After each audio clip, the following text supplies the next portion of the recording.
You've heard them, you hate them. These are the top 5 most annoying PC gaming misconceptions. Alright, so the first one, your gaming rig costs $2,000. I have no idea who came up with that number, but I see it like really often. This whole $2,000 thing. But anyway, I don't know anyone who actually does have a $2,000 gaming rig. It's not all that popular, I wouldn't think. But anyway, the guys who do have a $2,000 plus gaming rig, those guys are enthusiasts.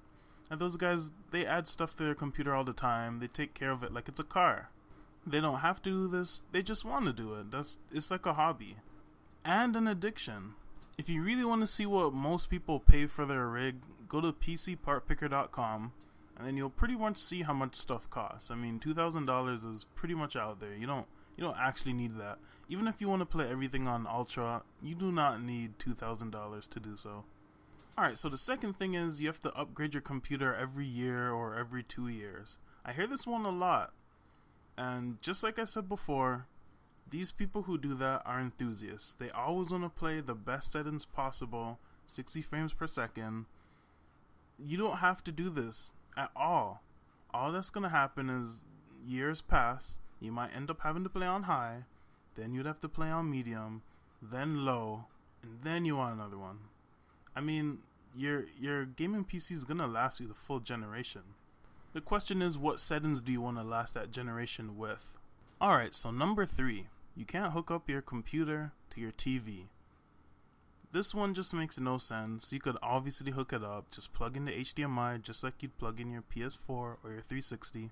TVs usually just have higher response times, which is why it's preferred to use a monitor. Also, sometimes the colors don't really look as accurate.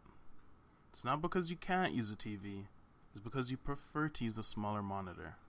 It's also the reason why you see MLG players play on monitors and not TVs, even when they're playing on a console. And number 4, you can't use controllers on a PC. You really can.